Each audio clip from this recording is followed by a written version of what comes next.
చెట్టు కాసిన మామిడి పండ్లు బంగినపల్లి.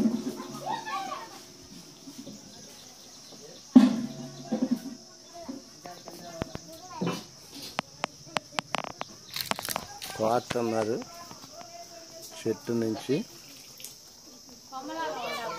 ఇకనే ఇళ్లలో మనం చెట్లు పెంచుకోవటం వలన ఆక్సిజన్ వస్తుంది, మరి చెట్లు వలన నీడ వస్తుంది, చెట్ల వలన మనకి మంచి ఆరోగ్యం వస్తుంది, దాంతోపాటు మంచి ఫలాలు వస్తాయి. అందుకనే ప్రతి ఒక్కరు ఒక చెట్టు నాటుకోవాలి. అది చాలా మంచి కార్యక్రమం. మరి బంగినపల్లి కాయలు కోస్తున్నారు. మామిడి చెట్టు, దేవుడు చెట్టుని ఫలింపజేసాడు. మరి దేవుని నామానికి మహిమ కలుగును గాక.